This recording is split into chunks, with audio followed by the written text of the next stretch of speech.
Buenas tardes, queridos alumnos. ¿Cómo están? Bienvenidos al curso de comunicación. Profesor, buenas tardes. Todos. Buenas Buenas tardes. tardes, buenas tardes. ¿Cómo están, chicos? Siempre hay un tiempo de espera, como deben comprender ustedes. No a empezar que empezamos exacto, siempre una tolerancia de 2 o 3 minutos. ¿Me pagan su equipo, por favor, Jennifer? Jennifer, gracias. ¿Me apagas tu música? Gracias. Muy bien, queridos muchachos, chicos, chicas, bienvenidos al curso de comunicación de este segundo bimestre. Bueno, ya en el primer bimestre con muchos de ustedes hemos llevado la Profesor, clase. buenos días. Buenas tardes, ¿cómo estás? Entonces, vamos a continuar con nuestros temas que están programados en esta segunda unidad, en este segundo módulo o segundo bimestre, ¿no? En el área de comunicación. Los que están con su módulo, estén pendientes de su módulo porque los temas que desarrollamos son de ello. Y en lo posible también tomar apuntes de los temas que ustedes consideren que es importante tenerlo en cuenta. En este segundo bimestre vamos a desarrollar netamente lo que corresponde a literatura española, ¿no? Un bimestre. Y recordando que en el primer bimestre desarrollamos lo que era la teoría literaria, ¿no? Obviamente la teoría literaria es muy importante para poder desarrollar literatura, porque si no, no tenemos idea de teoría literaria, ahí estamos bastante perdidos, ¿no? Entonces, ¿ustedes ya tienen idea de lo que es teoría literaria? Buenas tardes, Ana. Y con esa información vamos ahora sí a trabajar ya lo que corresponde a literatura netamente española. En este segundo bimestre, y en el tercer bimestre veremos temas netamente de gramática y RV. Muy bien, chicos, entonces vamos a empezar. Permítanme presentar mi pantalla. Un momentito, por favor. Recordando que la literatura española también es bastante amplia, es muy digámoslo, profunda, extensa.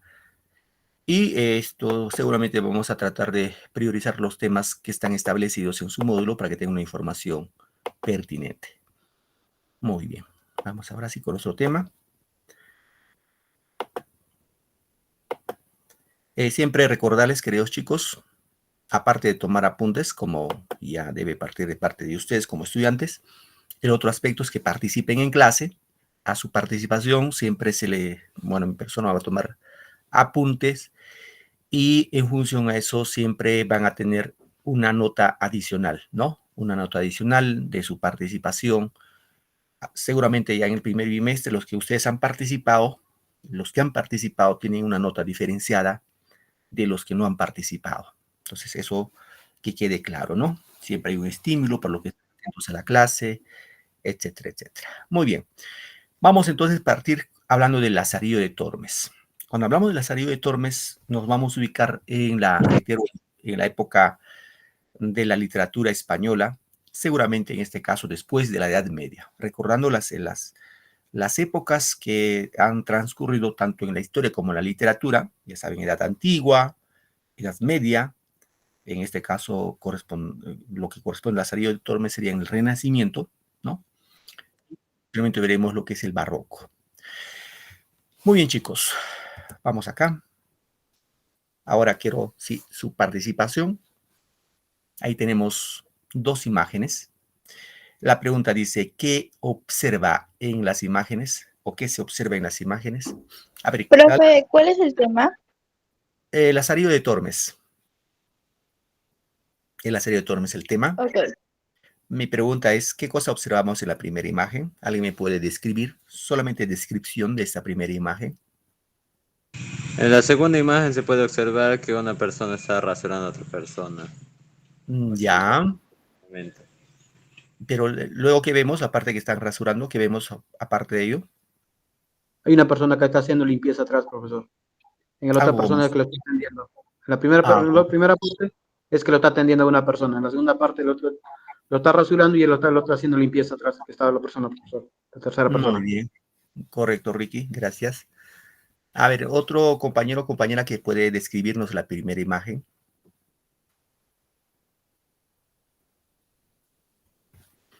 ¿Ningún otro voluntario?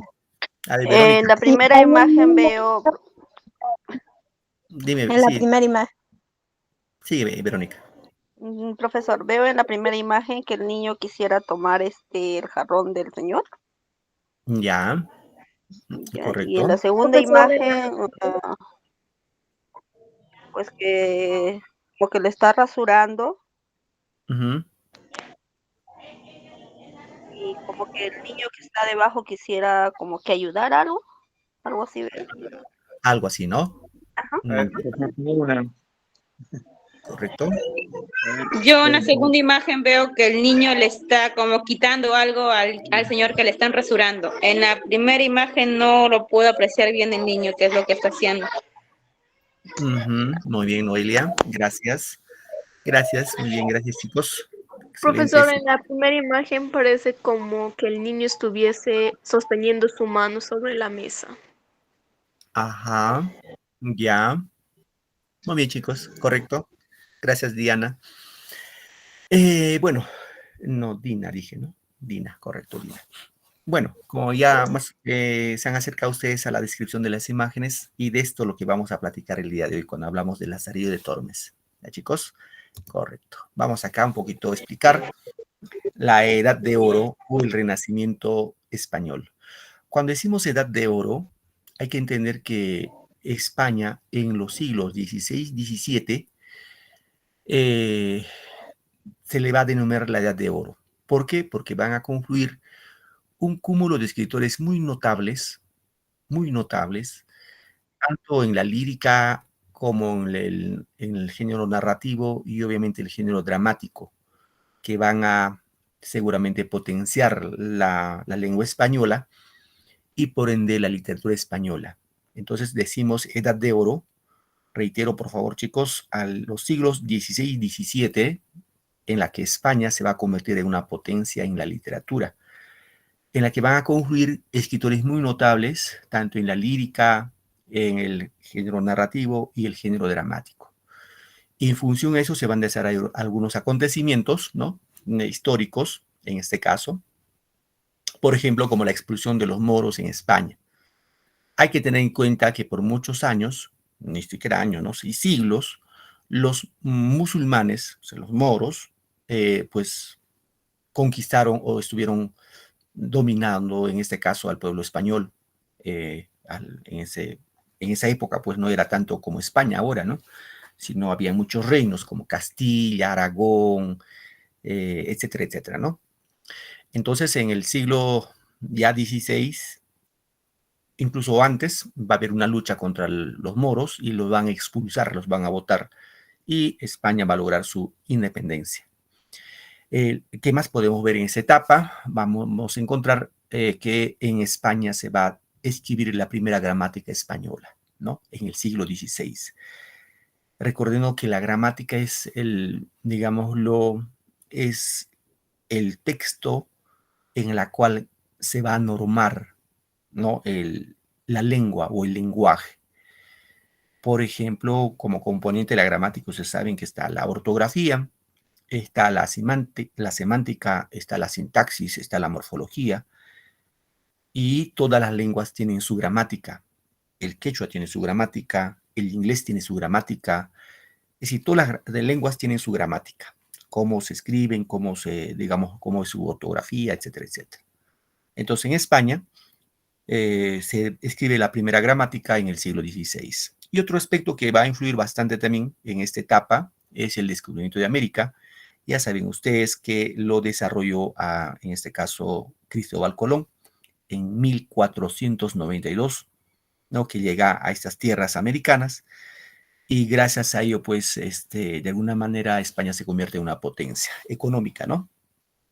Bien, en esta parte inferior indicamos, gracias a su imperio colonial, ¿no? España se convirtió en una máxima potencia mundial, de potencia en su época. Bien, vamos con la definición. Vamos a indicar en este caso que se denomina siglo de oro o edad de oro al periodo comprendido entre los siglos XVI y XVII. Chicos, siglo XVI, siglo XVII, en los cuales la literatura española alcanza su mayor desarrollo y esplendor. Ahora, en el siglo XVI, por ejemplo, se va a desarrollar el Renacimiento, ¿sí? Y en el siglo XVII se desarrolla el Barroco. Tanto Renacimiento y Barroco son movimientos literarios artísticos, culturales que se desarrolla en Europa. Ya, ojo, no solamente en España, sino en Europa. El tema de renacimientos viene del tema de renacer. Recuerden ustedes en etimología, es volver y nacimiento a nacer. Y los escritores renacentistas trataron de retornar a las épocas clásicas de Grecia y Roma y para buscar un equilibrio entre forma y fondo en los temas literarios, ¿no? Mientras que en el siglo XVII se desarrolla el barroco, que también fue otro movimiento artístico, y el barroco tiene ojo, no solamente fue, tanto el Renacimiento como el barroco no solamente fue en la literatura, sino en otras artes, como la escultura, la arquitectura, la pintura, etcétera, etcétera, ¿no? Y el barroco tenía una característica muy singular en la que vamos a encontrar muchos adornos. La literatura va a ser muy rebuscada, con términos muy exclusivos, buscando en este caso adornar un texto literario. Igual en la escultura, por ejemplo, acá vemos las esculturas que cuando un día visitamos o viajamos a Europa, vamos a poder encontrar algunas catedrales, ¿no? En Europa, sobre todo en Francia, Italia, seguramente España, Alemania, en la cual vislumbran por su belleza estas catedrales, ¿no? Como por ejemplo la Catedral de Chartres, que está en este caso en Alemania, que es muy, muy singular por los detalles, por los adornos que tiene. Y en la literatura va a ser de la misma manera. ¿Qué características tiene esta edad del siglo de oro? Básicamente, vamos clasificando acá, representados en etapas como el Renacimiento y el Barroco. No nos olvidemos, por favor, entonces, chicos, que el siglo de oro se va a dar en función a estos dos movimientos artísticos. En primer orden, el Renacimiento, en segundo orden, el Barroco. Se desarrollan todos los géneros literarios.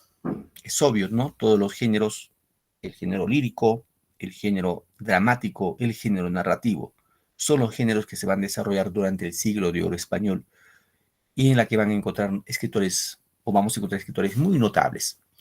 ¿Qué más tenemos acá? El rechazo a lo medieval. Es decir, recordemos que el Renacimiento, queridos estudiantes, el Renacimiento va a rechazar a la época medieval. Lo va a rechazar. ¿Cómo así? A ver, explique, ¿no? Recordemos que en la época medieval, el eje central en torno al cual giraban todas las obras era Dios. O sea, Dios era el tema predilecto. Para los hombres medievales, la vida era, digamos así, un paso, ¿no? Un paso para llegar a Dios, o al cielo, al paraíso, así como llamemos, ¿no? Y no sé, de alguna manera estuvo muy, digamos, ofuscado por la religión en este caso. Es decir, cualquier persona que se pronunciaba en contra de las ideas de los hombres medievales, sobre todo de la religión medieval, como el cristianismo, simplemente eran catalogados como herejes y los quemaban vivos, los mataban. Y por eso en la Edad Media, entre el siglo V y siglo XV, en Europa pues se vivió una etapa de oscuridad cultural. La ciencia y las artes no avanzaron, se quedaron estancados, se quedaron relegados. Reitero, porque la Santa Inquisición persiguió a todo aquel que que profesaba conocimientos científicos, por ejemplo. Y seguramente la máxima obra de la época medieval tenemos, por ejemplo, en Italia, la famosa obra La Divina Comedia, que lo van a ver más adelante.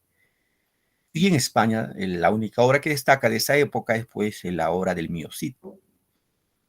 Ahora, en el Renacimiento se va a rechazar eso. Ahí ya no va a ser el tema prioritario Dios, sino el tema prioritario es el mismo hombre. El hombre tiene sus también problemas, sus sentimientos, sus debilidades, y para los escritores eso es lo más importante y se va a dejar de lado de hablar acerca de Dios. Eso por un lado, ¿no?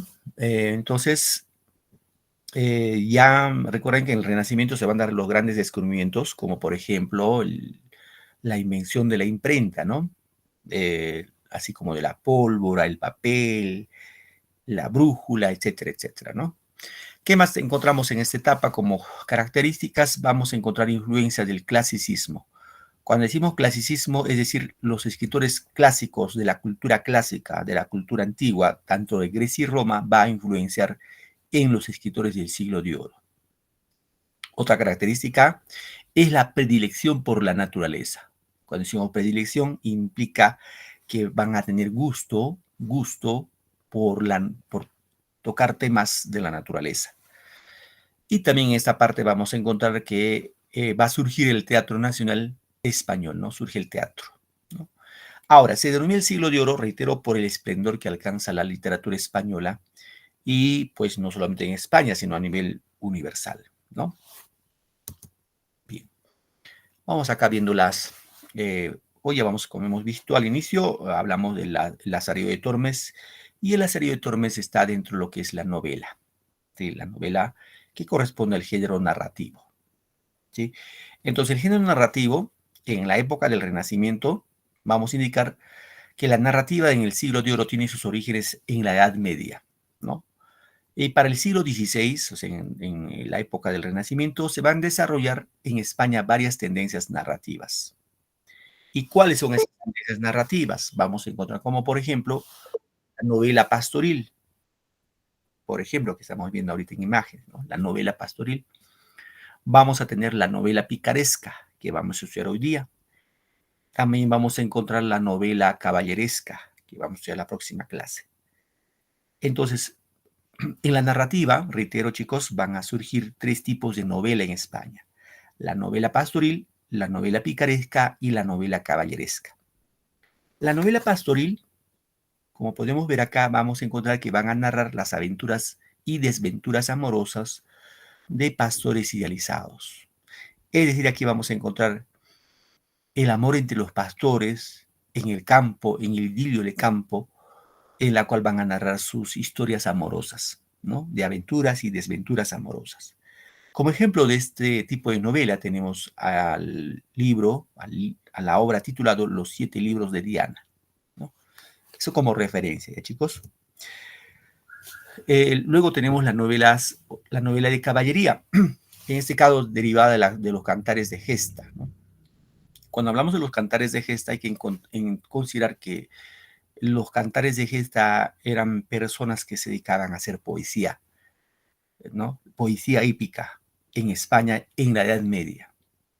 Como por ejemplo hemos mencionado al Mio Cid en España, al cantar de los Nibelungos en Alemania, el cantar de Roland en Francia, son los que van a ser, en este caso, personas dedicados a hacer la poesía épica, ¿no? Que corresponden en este caso a los cantares de gesta. Ahí surge las novelas de caballería, ¿no? En la que va a narrar hazañas de caballeros andantes.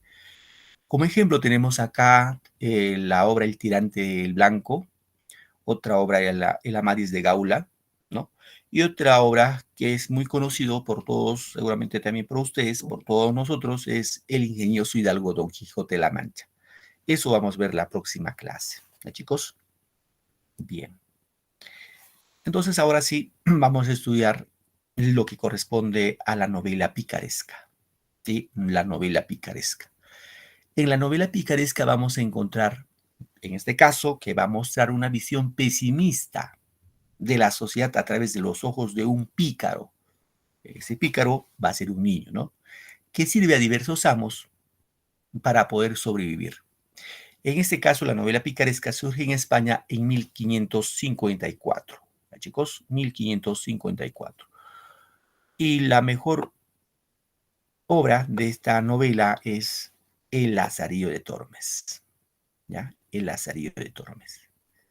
Entonces, reitero, chicos, la novela picaresca, básicamente vamos a encontrar aquí a un personaje que es un antihéroe, ¿no? Un antihéroe, un pícaro, un ladronzuelo, un vivaracho, que va a tratar de luchar todos los días por sobrevivir. Él robaba no para, digámoslo, pues atesorar, vivir de la mejor manera, sino él robaba para poder sobrevivir. Su preocupación de todos los días es qué es lo que iba a comer. De eso se preocupaba. No se preocupaba de vestirse ni de estudiar, solo qué iba a comer, y robaba para comer. Como característica de esta novela vamos a encontrar que presenta a un antihéroe. Es importante tener en cuenta un antihéroe. Recuerden ustedes que las novelas, ojo, hablamos novela, no telenovela. No nos vayan a confundir. Las telenovelas que vemos en la tele, eso nada que ver con novela. En las novelas, básicamente, los personajes principales son pues hombres con bastante virtudes, ¿no? Muchas virtudes que tienen. Pero en este tipo de novela, el personaje central, que es un pícaro, que es en este caso Lazarillo, es un antihéroe. ¿Por qué? Porque va a robar. Va a robar. Y por eso se dice que presenta un antihéroe, en este caso que es el pícaro, ¿no? Otra característica de la novela picaresca es autobiográfico. Cuando dice autobiográfico es que va a narrar su propia vida. El narrador, el autor, narra su propia vida y por ende está narrado en primera persona. Otra característica que es realista, que cuando dice realistas es de suponerse que se dieron las cosas, se suscitaron las cosas de esa manera y lo narra desde su óptica, lo que sucedió tal cual. Otra característica tenemos la crítica social. Es decir, con esta novela, Lazarillo va a criticar la sociedad española de aquel entonces, del siglo XVI, una sociedad digamos, en decadencia, ¿no? Solamente aparentaban de ser, pues, de buena familia, digamos, de buena clase social, pero era pura farsa, ¿no?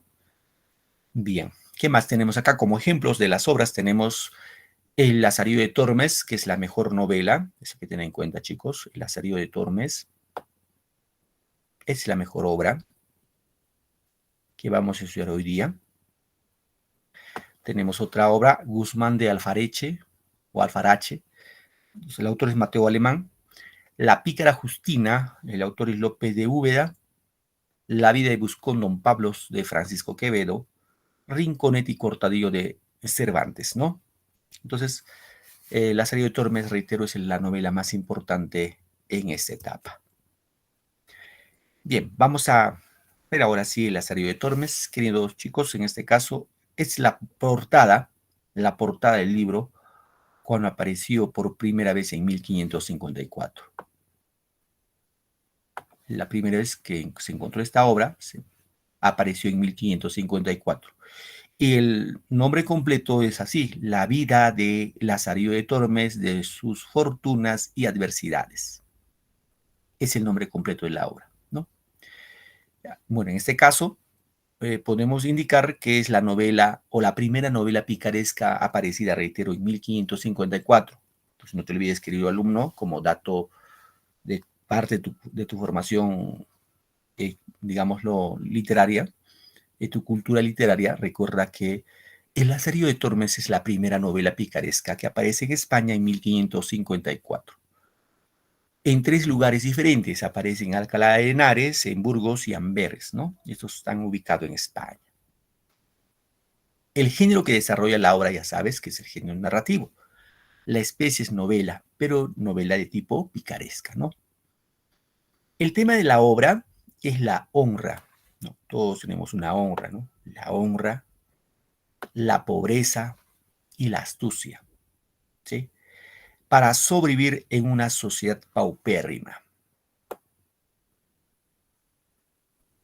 Sí, en una sociedad. En este caso, Lazarillo va a vivir pues en esta sociedad que es paupérrima. Ahora usted dirán, profe, ¿qué es paupérrimo? Lo paupérrimo, bueno, el tema de pobre y paupérrimo, recuerden que el pobre todavía puede comer algo, ¿no? Tiene todavía un té, su pan, su pancito por ahí. Pero el paupérrimo, una persona que está en condiciones paupérrimas, ya no tiene ni para el té, no tiene ni para el agua, como dice. Ya no hay nada, no, ni un céntimo. Entonces, esta sociedad española de esa época ya vivía pues una situación paupérrima, no tenía nada, simplemente vivían de apariencia, ¿no? Ser nobles de alta alcurnia, pero en la realidad no tenían nada. O algunos de esos eran mezquinos, ¿no? El autor de esta obra es anónimo, ¿sí? No se sabe quién escribió. Ahora, Se considera que es anónimo, ¿saben por qué, queridos chicos? Recordemos que estamos en la época del Renacimiento. Y hemos indicado que antes del Renacimiento fue la época medieval. Y recordando que en la época medieval eran perseguidos los que hablaban contra la iglesia. Y esta obra, El Asedio de Tormes, habla contra los clérigos. Se burla de los clérigos. Es por eso, seguramente, que el autor de esta obra, del Asedio de Tormes, se ocultó bajo el anonimato para evitar el castigo, ¿no? Porque si, suponiendo que lo hubiera escrito y hubiera puesto su nombre, pues la iglesia lo hubiera perseguido y quién sabe, todavía lo hubiera ejecutado. Entonces, para evitar eso, probablemente se escondió bajo el anonimato, ¿no? La estructura de la novela tiene 7 tratados más un prólogo. ¿Ya, chicos? 7 tratados más un prólogo. Muy bien. Vamos acá con los personajes. Lázaro o Lazarillo va a nacer a orillas del río Tormes, ¿sí? Sus padres fueron González, o Tomé González y Zaide, ¿no? Bueno, ahorita explicamos esta parte. El Lazarillo va a tener, en este caso, estos amos. Primer amo, que va a ser un ciego. Ya, primer amo. Ella y su mamá, para ir entendiendo esta parte, el Lazarillo queda huérfano. Su papá muere y su madre se compromete con otro hombre y que no le trataba muy bien el padrastro. Entonces la mamá, para evitar seguramente las humillaciones, los castigos del padrastro, decide regalarlo, en este caso, a un ciego, que va a ser su primer amo. Este ciego le enseña a Lázaro a sobrevivir. Ahí lo enseñó a sobrevivir, a ser pícaro, ser astuto. Bueno, luego cambió el segundo amo, que fue un clérigo, ¿no? El tercer amo, que fue un escudero, en la que aparentaba tener falsas apariencias. Luego un fraile de la Merced, que le regala su primer par de zapatos. El otro amo que tuvo fue un buldero, luego un capellán, luego un alguacil, ¿no? Luego un pintor y por último el arcipreste. Y se va a casar, al final Lazarillo se casa con la empleada del arcipreste, con una sirvienta, y a partir de eso se siente un hombre dichoso, feliz. Bien, aquí vamos a ver lo mejor esta partecita, en esta imagen. Bien, reitero, en el primer tratado, en la primera parte, vamos a encontrar a Tomé González y Antona Pérez, que son sus padres, ¿ya? Son sus padres. Y Zaide, Zaide es su padrastro. Entonces ya hemos indicado que el papá de Lazarillo fallece y la madre tiene otro compromiso.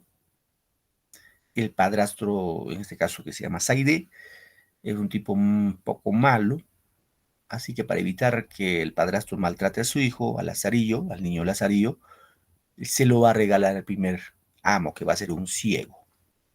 Sí, ciego. Bueno, este ciego tuvo varias aventuras, varias anécdotas. Por ejemplo, se dice que un día, en esta primera imagen que hemos visto acá, ¿ya? Vamos a explicar esta primera imagen que vimos al inicio de la clase. En esta primera imagen, este es el ciego, el primer amo, ¿sí? El primer amo, y este es el famoso Lazarillo, ¿no? Se dice que este ciego cuidaba con mucho celo su vino y siempre llevaba su jarrón de vino colgado al cuello. Y cada vez que lo consumía, le hacía cargar al Lazarillo en los viñeros ahí en el escenario que está establecido, y luego pues lo daba, ¿no? A su amo, al ciego.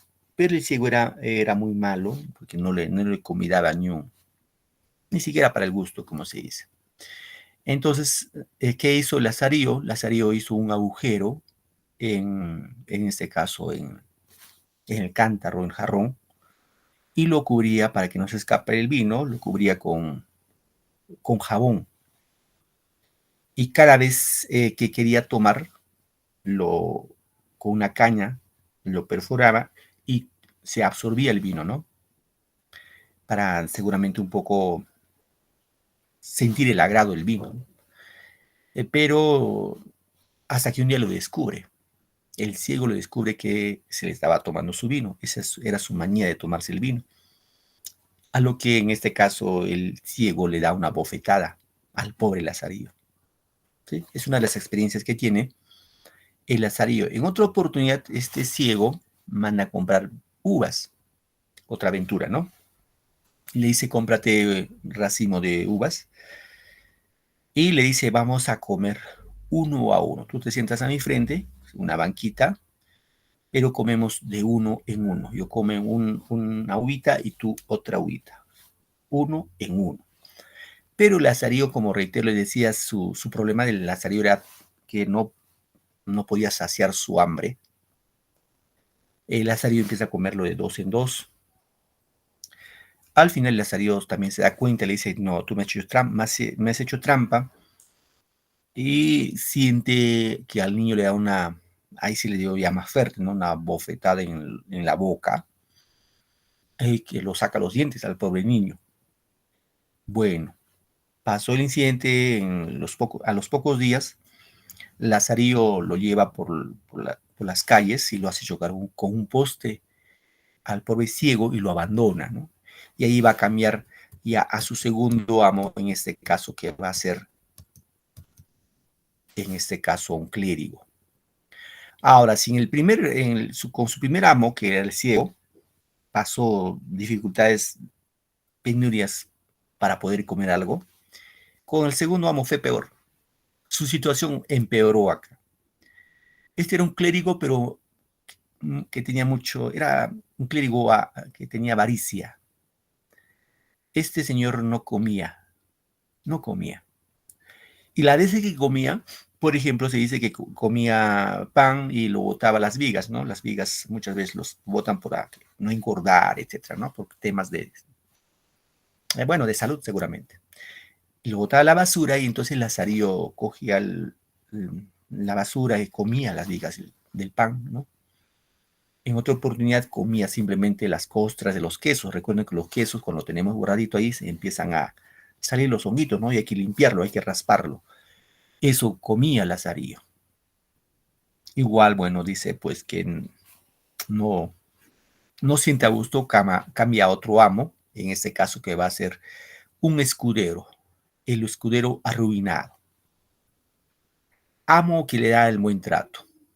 Este amo fue al quien quiso más. Ya, chicos, al escudero arruinado. No te olvides, querido estudiante, te pueden preguntar en un examen, te pueden decir, ¿cuál de los amos de Lazarillo de Tormes es el que quiso Lázaro, o al que quiso Lázaro? No se olviden, al escudero arruinado. Bueno, luego, en este caso, cambia a otro amo, que el cuarto amo, que va a ser un fraile de la Merced, que estuvo por poco tiempo con ese amo. Luego fue un buldero, pero este buldero era un estafador, ¿no? Y ahí aprende a no inmiscuirse en cosas que no corresponden, ¿no? El otro amo que tuvo fue un maestro, en este caso un capellán, ¿no? El sexto amo, en el que va a trabajar como aguador, ¿no? Luego el alguacil, ¿no? Trabaja en situaciones un poco peligrosas. Y el último amo que tuvo fue el arcipreste, en la cual se va a casar con la sirvienta del arcipreste. A partir de eso se siente un hombre feliz. Obviamente su situación económica no había mejorado, pero sí trabajaba en este caso, como pregonero, ¿no? En la ciudad de Toledo. Cuando dice pregonero, pues ya saben ustedes, el pregonero siempre encontramos en nuestras ciudades, por ejemplo, cuando venden fierros, ¿no? Ahí seguramente, por ejemplo, cuando venden tamales, etcétera, van gritando, ¿no? De casa en casa. De eso era su oficio de Lazarillo ya cuando se casa, en este caso con la amada o con la cría del arcipreste. Muy bien, chicos. A ver, quiero un voluntario que me ayude con la lectura de esta parte. A ver quién me levanta la mano. Uno que me ayude con la lectura. ¿Alguien? A ver. Diana. Digo, Dina. Ayúdame con la lectura, hija. Argumento. Lázaro, huérfano de padre, se convierte en siervo de un ciego, un clérigo, un escudero, un fraile, un mercenario, mercadero, un boldero, un capellán y un alguacil. El mendigo ciego es el como el amor al que quiso Lázaro, fue el escudero, el protagonista, quien debe recurrir al ingenio y a las trampas, atraviesa por un proceso de degradación para poder sobrevivir. Finalmente se casa con la criada de un arcipreste y trabaja como pregajeno de vino en Toledo. Muy bien. Mariela, ¿no? Mariela Ayachitello, ¿está bien tus datos? Sí. Ya, un ratito.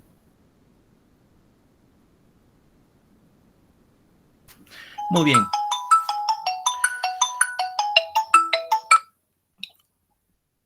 Hola, Gema, estoy en clases, hija, luego me llamas, por favor. Estoy en clases, luego me llamas. Gracias. Te llamo luego, me desocupo, te llamo. Disculpen, chicos, una de vuestras compañeras que me estaba timbrando. Muy bien. Ahí vuestra compañera ya, Mariela, ha leído.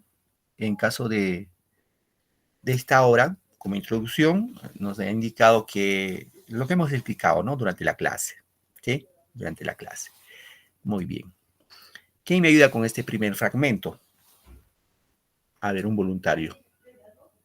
Mariela ya me ayudó. A ver, Eva Cerrón. Buenas tardes. Hola, hijita. A ver, ¿me vas a ayudar ya, Evita? Antes que, un ratito, hija, un ratito, por favor. Quiero que me escuchen, por favor. Este fragmento es literal, es decir, es tal como apareció la obra. Y aquí vamos a encontrar algunos arcaísmos, o sea, términos que ya están en desuso y que no, por ahí que no puede tener mucha coherencia, ¿no? Entonces tengamos en cuenta eso, ¿ya? Entonces vamos a escuchar a vuestra compañera para que nos pueda leer esa primera parte. Adelante, hija. Ok. Fragmento del primer tratado. En este tiempo vino a posar al mesón un ciego, el cual, pareciéndole que yo sería para adestralle, me pidió a mi madre y ella me encomendó a él, diciéndole cómo era hijo de buen hombre, el cual por ensalzar la fe había muerto en la de los Gelbes, y que ella confiaba en Dios, no saldría peor hombre que mi padre, y que le rogaba me tratase bien y mirase por mí, pues era huérfano. Él le respondió que así lo haría, y que me recibía no por mozo, sino por hijo. Y así le comencé a servir y a adestrar a mi nuevo y viejo amo. Muy bien, Evita, gracias. Cerrón Salvador, ¿cierto, no? Sí.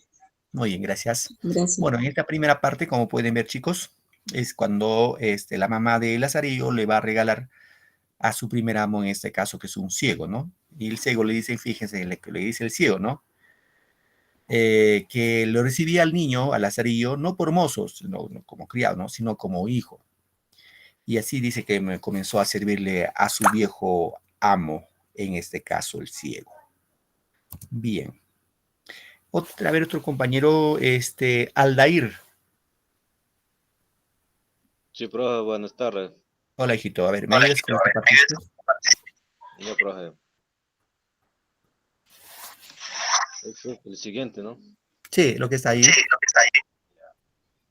Como estuvimos en Salamanca algunos días, pareciéndole a mi amo que no era la ganancia a su contento, terminó irse de allí. Y cuando nos subimos de partir, yo fui a ver a mi madre y ambos llorando, me dio su bendición y dijo, hijo, ya sé que no te veré, mas procura ser bueno y Dios te guíe, criado. Te he y con buen amo te he puesto, válete por ti. Y así me fui para mi amo, que esperándome estaba, salimos de Salamanca, y llegando al puente está a la entrada de ella un animal de piedra que casi tiene forma de toro, y el ciego mandándome que llegase cerca del animal. Y allí puesto me dijo. Muy bien, gracias Aldair. Gracias. Muy bien, vamos a ver con Ilian. Ah, no, primero con Noelia Robles. Noelia Robles. Noelia, ¿me escuchas? Sí, profesor. Marija, ¿me ayudas con esa partecita? Ok. Lázaro llegó al oído de este toro, y oirás gran ruido dentro de él. Yo simplemente llegué creyendo ser ansí, y como sintió que tenía la cabeza par de la piedra, afirmó reció la mano y dióme un gran calabazada en el diablo del toro, que más de 3 días me duró el dolor de la cornada. Y díjome, necio, aprende que el mozo del ciego un punto he de saber más que el diablo. Y río mucho la burla. Parecióme que en aquel instante desperté de la simpleza en que como niño dormido estaba. Dije entre mí, ¿verdad? Dice este, que me cumple avivar el ojo y avisar, pues solo soy y pensar como me sepa valer. Muy bien, Noelia, gracias. Noelia Robles Moreno, ¿cierto? Sí, profesor. Ok, hijita, gracias. Muy bien, acá como vemos en esta parte, acá el ciego pues le hace, bueno, digámoslo, para tratar de avivarlo, ¿no? Le dice Lázaro, llega al oído del toro, que ese toro era de una estatua, y le dice, oirás un gran ruido dentro de él. Y el niño, pues, Lazarillo, creyendo ser así, ¿no? Va a poner su cabeza en la piedra para escuchar, y pues va a sentir una calabaza, seguramente le hace chocar contra el cuerno del toro, de la estatua, que le indica que le duró el dolor por más de 3 días, ¿no? Y este ciego le dijo lo siguiente, fíjense, necio, aprende que el mozo de un ciego a un punto ha de saber más que el diablo, ¿no? Y se burló. Y obviamente ahí entendió Lazarillo, ¿no? ¿Verdad? Dice este que me ve, cumple avivar el ojo y avisar que solo soy y pensar cómo me sepa valer. O sea, tiene que ser vivo, ¿no? Astuto. De ahí aprendió su astucia. Muy bien. A ver, antes de continuar esta parte, vamos a ver en forma de video esta obra, El Lazarillo de Tormes, para que tengan una información más completa. Ya, chicos, un momentito, por favor. Un momentito.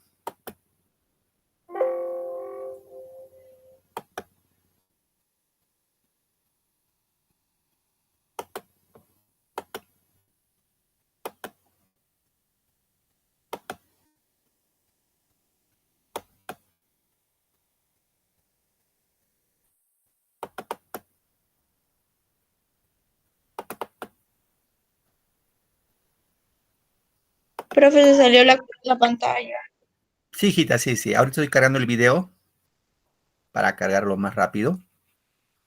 Un momentito, por favor.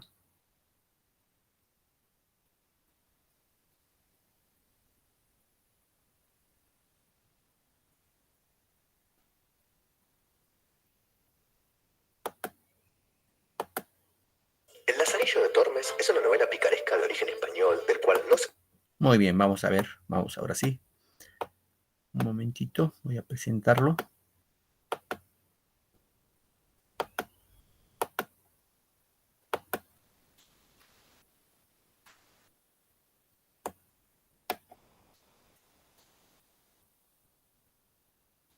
Muy bien, ahora sí. El Lazarillo de Tormes es una novela picaresca de origen español del cual no se conoce al autor, es decir, que es anónima, y las primeras ediciones datan del año 1554. Comencemos. Lázaro cuenta su historia desde su infancia. Él nació en el río Tormes, que es de donde proviene su nombre, Lázaro de Tormes. Su padre, cuando Lázaro era solo un niño a los 8 años de edad, es acusado de robo y obligado a servir a un caballero, en donde, durante una expedición, termina perdiendo la vida. Antonia Pérez, madre de Lázaro, lo lleva a vivir a la ciudad. Ella comienza a salir con un hombre con el cual tiene un hijo, y a pesar de que comían bien y no había problemas aparentes, Saide roba, lo capturan y termina siendo azotado. La madre de Lázaro conoce a un ciego, del cual Lázaro termina sirviendo como guía y se marcha con él, con consentimiento de su madre, obviamente. Después de un tiempo, Lázaro se da cuenta que el ciego era mezquino y se termina cansando. Entonces, por medio de un engaño, lo abandona. Lázaro se encuentra con un clérigo con el cual comienza a trabajar, pero no le va muy bien ya que él era mezquino, avaro y no lo alimentaba. Lázaro se cansa de esto y le roba un pan. El clérigo asegura el pan pensando que era algún animal el que se lo robaba, pero cuando se entera de que era Lázaro, decide despedirlo. Lázaro entonces se va para Toledo, donde vive unos días de limosnas. Ahí se encuentra con un escudero, el que aparentaba ser de familia rica, pero en realidad era pobre, el cual se convierte en su próximo amo. Para comer, Lázaro tenía que mendigar y darle una parte al escudero. Después, en la ciudad se prohíbe el mendigar, entonces el escudero no come por unos días, pero Lázaro sí, gracias a unas vecinas que lo ayudan. Cuando el escudero consigue una moneda, manda que Lázaro compre algo. Más tarde, cuando los amos de la casa donde vivía el escudero vienen a cobrar el alquiler, el escudero desaparece y Lázaro queda solo nuevamente. Las vecinas que ayudaron a Lázaro anteriormente lo llevan con el fraile de la Merced, su próximo amo. El fraile era una persona que caminaba muchísimo y a Lázaro se le rompen los zapatos en la primera semana, por lo que el fraile le termina regalando otros. Después de un tiempo, Lázaro se cansa de seguirlo y lo abandona. Más adelante, Lázaro se encuentra con un bultero que engañaba junto a un alguacil a la gente. El bultero era una persona que repartía las bulas del Papa, que era una especie de leyes, algo parecido. Estos dos eran timadores, y después de unos meses, Lázaro terminó abandonando. En este tramo, Lázaro encuentra un amo que era un pintor, pero con el cual dura muy poco. Más adelante, en una iglesia, se encuentra con un capellán, el cual sería su nuevo amo. Él le regala un burro y agua para que la vendiera, con lo cual Lázaro puede ir ahorrando plata hasta poder comprarse una espada y ropa. Tras unos años, Lázaro mejora su apariencia y decide dejar este trabajo. Ya con esta nueva apariencia, Lázaro consigue el trabajo de pregolero de Toledo. El arcipreste de San Salvador lo ve a Lázaro y lo casa con una criada suya. Es con ella con quien vive, al lado de la casa del arcipreste, y donde encuentra un periodo de estabilidad para su vida, con el cual, según él, se siente contento. Y así es como termina el Lazarillo de Tormes. Espero que les haya gustado. Hasta la próxima.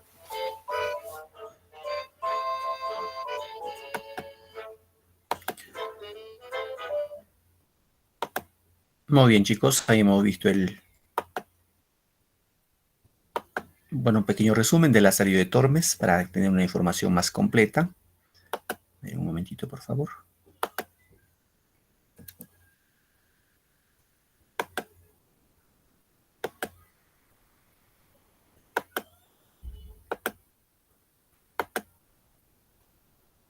Muy bien. Entonces, un poco para ir concluyendo esta partecita de la clase, indicarles que, reitero, el Lazarillo de Tormes fue una obra que marcó historia en su momento, ¿no? Porque fue muy criticado, incluso prohibido por la iglesia, porque, como hemos visto, en gran parte de los personajes son clérigos o pertenecen a la iglesia, ¿no? Pertenecen a la iglesia, entonces por ahí, para evitar la mofa, la burla, se prohibió en su determinado momento en España su difusión de esta obra. Ahora, esta obra hemos indicado que va a mostrar sustancialmente la condición social del pueblo español que estaba en decadencia, ¿no? Que aparentaban ser, pues, clérigos, alguaciles, capellanes, etcétera, etcétera, pero que sus condiciones no eran las más óptimas, sino vivían en una situación paupérrima, como hemos dicho al inicio. Esta obra, reitero, chicos,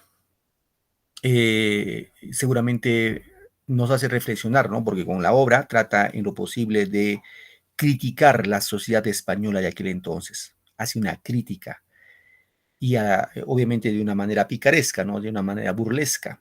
Critica a la sociedad con la finalidad de corregir esos males sociales que tiene el pueblo español. ¿Sí, chicos? Muy bien. A ver, alguna pregunta hasta acá.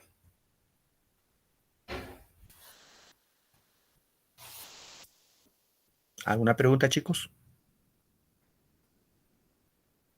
Profesor, muy buenas tardes. O sea, su vida del Lazarillo no fue tan bueno como, supongamos, a tener que sufrir para que llegue hasta que le llegue a estar un buen amo. Así es, Ricky. Tu apellido es Santos Martínez, ¿cierto? Sí, profesor. Un momentito. Bien, a ver, en lo que vuestro compañero indica, claro, tiene bastante razón, en el sentido de que este niño, fíjense ustedes que no es un niño que sus padres le heredaron esa conducta, sino que en el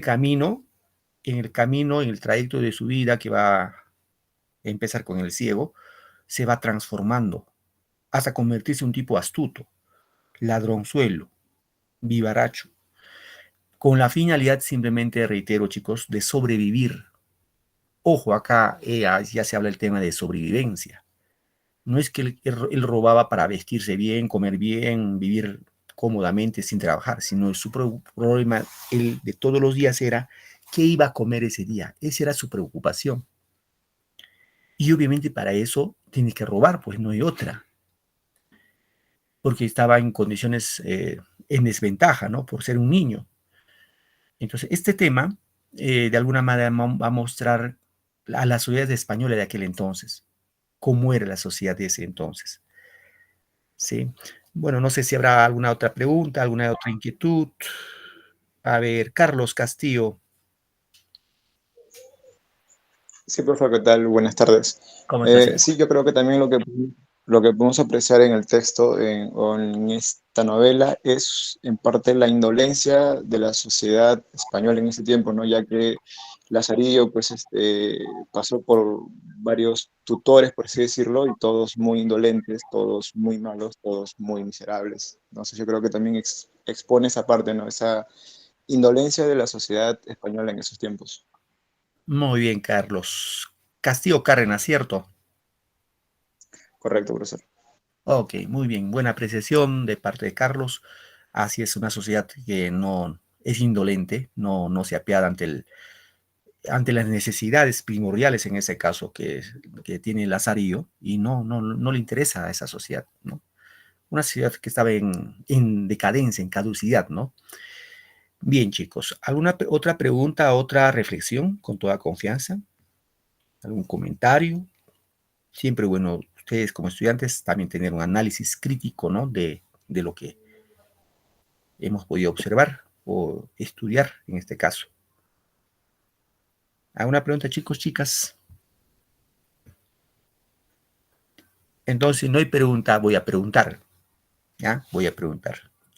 A ver, ¿qué tal estamos? ¿Qué tal estamos?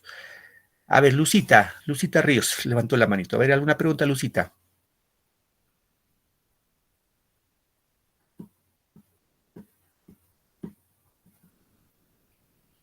¿Alguna pregunta, Lucy? Bueno, parece que no. Bien, a ver, un poco preguntamos, ¿ya? A ver, ¿cómo se llama o a cuál de sus amos quiso más el Lazarillo de Tormes? ¿A cuál de sus amos? ¿Alguien recuerda? Escudero.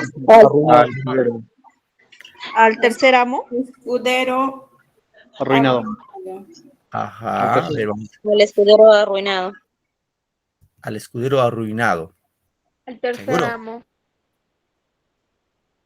El tercer amo. Claro, el escudero arruinado, ¿no? El que tenía falsas apariencias, pero era bueno. Es el único amo a quien, de alguna manera, quien quiso en este caso, el Lazarillo. Chicos, muy bien, ahí han respondido varios. Ya les he tomado acá una notita. Muy bien, correcto. Ahora, ¿por qué tiene el título de Lazarillo de Tormes? Porque nació en el río Tormes. Ajá, el lugar de su procedencia, ¿no, Noelia? Muy bien, el lugar de su procedencia. En esa época siempre se estilaba poner así, ¿no? Por ejemplo, Lazarillo de Tormes, porque él nació en orillas del río Tormes. Es como decir ahora, ¿no? Yo decir, Noelia. Por ejemplo, tú, Noelia, ¿de qué parte del Perú eres? De la libertad. Por ejemplo, yo puedo decir, Noelia de la Libertad. Entonces, indica el lugar de procedencia. En esa época, reitero, chicos, se ponía así. Era muy común en Europa poner eso de procedencia, ¿no? El de procedencia. Claro, parece una ausencia de los apellidos, profesor. Ajá, sí, correcto. Los apellidos, ojo, recordemos que los apellidos de esta época, un poco para información, los apellidos actuales que terminen en Z, lo que terminen en Z fueron nombres en esa época, fueron nombres. Por ejemplo, González, esa época se llamaba Gonzalo.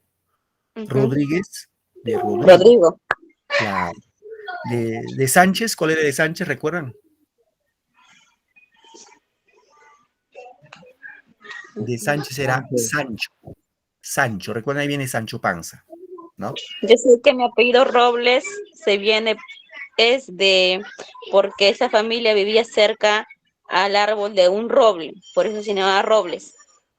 Podría ser, sí, muy cierto. Muchas veces los apellidos vienen son patronímicos o alguna vez son gentilicios también, ¿no? Muy bien, queridos chicos, chicas, gracias por su tiempo y su buena paciencia. Ya nos encontramos en otra sesión la próxima semana. Que tengan un bonito domingo, un bonito fin de semana y que les vaya súper esta semana que inicia mañana. Gracias por su tiempo y su paciencia y que les vaya súper. Gracias.